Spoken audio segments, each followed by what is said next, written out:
Dear students, platform of learning YouTube channel पर हम इस वीडियो में 10th क्लास की इंग्लिश सब्जेक्ट की वर्कशीट नंबर 35 को सॉल्यूशन के साथ एक्सप्लेन करने जा रहे हैं। वीडियो को पूरा ज़रूर देखें और यदि आपने अभी तक चैनल को सब्सक्राइब नहीं किया है तो इसे सब्सक्राइब ज़रूर कीजिए। तो चलिए स्टार्ट करते हैं worksheet number 35। First flight, poem 3, a tiger in the zoo, Leslie Norris. यहाँ पर आपको एक पोएम दी गई है जिस पोएम में एक टाइगर की बात है, मतलब टाइगर के ऊपर ये पोएम है जो जू के अंदर है, मतलब पिंजरे में कैद है। लोगों का मतलब लोगों के एंजॉयमेंट के लिए जू में रखा गया है। तो यहाँ पर वो टाइगर अपने बारे में क्या सोचता है, किस तरह से हेल्पलेस है वो, तो उसकी यहाँ पर एक पोएम है। चलिए पोएम को पढ़ते हैं। Read the extracts given below and answer the questions that follow. यहाँ पर आपको एक्सट्रैक्ट दिए गए हैं, उन्हें स्टडी कीजिए और नीचे दिए गए क्वेश्चंस के आंसर कीजिए। He stalks in his vivid stripes the few steps of his cage on pads of velvet quiet in his quiet rage। तो देखिए यहाँ पर ही कौन है, यहाँ पर लोयन की बात की गई है, टाइगर की बात की गई है।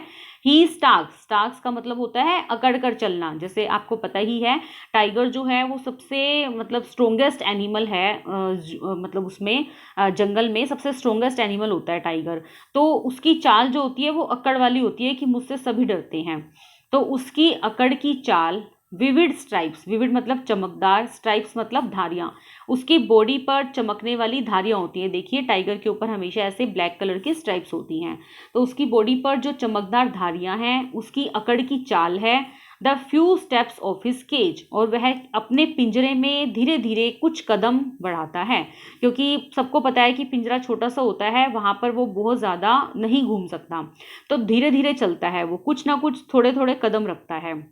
On pads of velvet quite, velvet का मतलब होता है मखमल, जैसे मखमल की पैड मतलब गद्दी, तो मखमल की गद्दी हो, मतलब जैसे हम किसी मखमल के कपड़े के ऊपर चलते हैं तो हमारे पैरों की आवाज़ नहीं आती, उसी तरह से उसका पिंजरा इतना छोटा है कि जिस पर यदि वो घूम रहा है तो उसके पैरों की आवाज़ उसे सुनाई नहीं दे रही, तो वह खामोश है। मतलब वह मखमल की गद्दी पर धीरे धीरे अपने कदम रखता है, उसके कदमों की उसे आवाज़ सुनाई नहीं देती। इन हिज क्वाइट रेज, वह अपने मतलब शांत, मतलब क्वाइट का मतलब शांत है और रेज का मतलब क्रोध है, मतलब उसे क्रोध भी आ रहा है लेकिन वो कुछ नहीं कर सकता क्योंकि वो पिंजरे में बंद है। तो यहाँ पर बताया हुआ है कि उसकी चाल जो है वो अकड़ वाली है, उसकी बॉडी पर चमकदार धारियां हैं, उसका पिंजरा इतना छोटा है कि वह उसमें कुछ ही कदम रख पाता है। जैसे कि हम मखमल की गद्दी पर चलते हैं तो आवाज़ नहीं आती, तभी उस पिंजरे में चलते हुए उसको आवाज़ सुनाई नहीं दे रही। वह शांत है, उसे गुस्सा भी आ रहा है लेकिन वो कुछ नहीं कर पा रहा क्योंकि वो पिंजरे के अंदर बंद है। तो यहाँ पर चलिए क्वेश्चन देखते हैं। क्वेश्चन में क्या पूछा गया है, what is the tiger doing inside the cage. Tiger cage के अंदर क्या कर रहा है। He is sleeping on the floor, he is walking around in the cage, he is roaring in anger, he is changing his colour to blend with the cage. तो वो क्या कर रहा है, केज के अंदर धीरे धीरे वॉक कर रहा है, घूम रहा है। तो he is walking around in the cage. The example of a metaphor from the stanza is. Metaphor क्या होता है, मतलब जैसे हम किसी से कंपेयर करते हैं तो वो मेटाफर होता है। तो यहाँ पर उसने बोला है विविड स्ट्राइप्स, ये हमने कंपेयर नहीं किया, ये उसकी बॉडी पर होती हैं चमकदार धारियां। फ्यू स्टेप्स, वो कुछ कदम रख रहा है। क्वाइट रेज, वो शांत भी है और गुस्से में भी है। पैड्स ऑफ वेलवेट, मखमल की गद्दी पर। अब देखो पिंजरे में मखमल का कपड़ा तो नहीं बिछा होता ना, तो यहाँ पर ये क्या है, मेटाफर है, पैड्स ऑफ वेलवेट। नेक्स्ट है, फिर यहाँ पर हमें दोबारा से एक छोटा सा पैसेज दिया गया है, चलिए पैसेज को पढ़ते हैं। He should be snarling around houses at the jungle's edge, bearing his white fangs in his claws, terrorising the village. यहाँ पर वो सोच रहा है कि यदि मैं फ्री होता, यदि मैं इस पिंजरे में बंद नहीं होता, he should be snarling around houses at the jungle's edge, तो मैं जंगल के किनारे पर जो घर बने हुए हैं वहां पर मैं चारों तरफ घूम सकता था।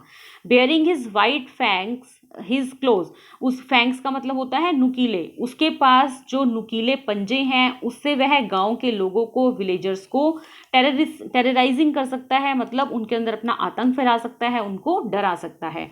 यदि वह फ्री होता तो वह जंगल के चारों तरफ बने हुए घरों के पास आसपास घूमता, वह अपने नुकीले पंजों से गांव के लोगों को डराता और उनके अंदर अपना आतंक फैला सकता।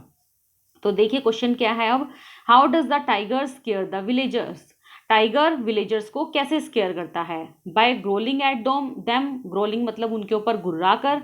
Bye flashing his canines, canines का मतलब होता है टीथ, मतलब अपने दांतों को और मजबूत कर कर चमका कर। By moving around their houses, उनके घर के चारों तरफ घूमकर, या ऑल ऑफ द अबव। तो हर तरह से गांव के विलेज उससे डरते हैं, विलेजर्स उससे डर जाते हैं। तो यहाँ पर D, all of the above को टिक कीजिए। The rhyming scheme of the stanza is, इस स्टैंजा में राइमिंग स्कीम क्या है? तो चलिए पहले राइमिंग स्कीम समझते हैं। हाउसेज, इसको हम ए मार्क कर देते हैं। एज, देखिए हाउसेज और एज में कोई राइमिंग स्कीम नहीं है, तो this is B. Close, as और क्लोज में कोई राइमिंग स्कीम नहीं है, तो दिस इज सी। विलेज, देखिए अब ये इसके जैसी लग रही है, एज विलेज, एज विलेज, तो यहाँ पर बी बी, तो ए बी सी बी, तो यहाँ पर राइमिंग स्कीम क्या बन रही है? A B C B, option number सी।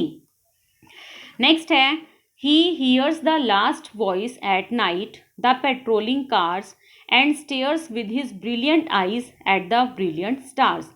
मतलब वह सोच रहा है, वह सुन रहा है, वह सिर्फ रात में पेट्रोलिंग कार की आवाज़ सुनता है।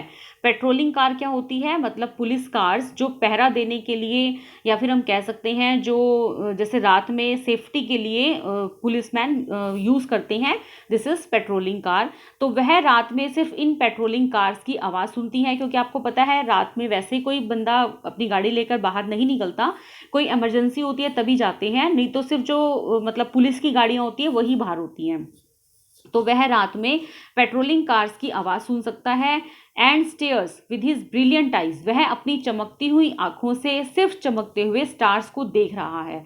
मतलब एक तरह से वह दुखी है, परेशान है, वह सोच रहा है कि यदि मैं फ्री होता तो मैं ऐसे ऐसे काम कर सकता था। तो वह और तो किसी से कुछ नहीं कह सकता, वो सिर्फ स्टार को देख रहा है, उन्हीं से बात कर रहा है।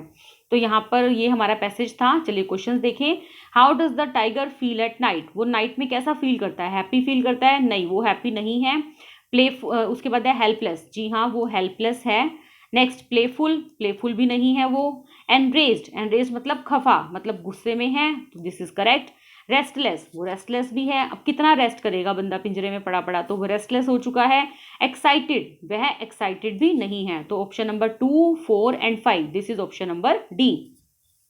नेक्स्ट है question number 6, which device has been use to compare the tiger's eyes with the star. Tiger की आईज को स्टार के साथ जब हम कंपेयर कर रहे हैं तो उन्होंने कौन सा डिवाइस यूज किया है? तो देखिए एलिट्रेशन का मतलब होता है अनुप्रास, यहाँ पर कुछ अनुप्रास नहीं है, एलिट्रेशन नहीं है, रिपीटिशन भी नहीं है किसी चीज की। मेटाफर, यहाँ पर रूपक है, यहाँ पर उनकी तुलना की गई है कि वो चमकती हुई आंखों से, अब टाइगर की आंख ऐसे चमकती हुई नहीं होती, लेकिन स्टार्स चमकते हुए होते हैं, तो इसने यूं ही बताया हुआ है कि चमकती हुई आंखों से चमकते हुए स्टार्स को देख रहा है, घूर रहा है। पर्सोनिफिकेशन, यहाँ पे पर्सोनिफिकेशन भी नहीं है, किसी चीज का बढ़ा चढ़ाकर वर्णन नहीं किया गया है, तो दिस इज मेटाफर। नेक्स्ट है the antonym of brilliant is, brilliant का एंटोनिम क्या है, उल्टा क्या है? डल। ब्रिलियंट मतलब तेज और डल मतलब बुद्धू। तो स्टूडेंट्स ये था हमारी वर्कशीट का पूरा सॉल्यूशन। उम्मीद है आपको ये वर्कशीट अच्छे से समझ में आ गई होगी। फिर भी यदि आपको कोई डाउट है या कोई क्वेरी है तो वीडियो के कमेंट सेक्शन में ज़रूर पूछिए, मैं आपके कमेंट्स का जल्दी से जल्दी रिप्लाई करने की कोशिश करूँगी। वीडियो को लाइक और अपने फ्रेंड के साथ शेयर ज़रूर कीजिए। Thanks for watching, have a nice day.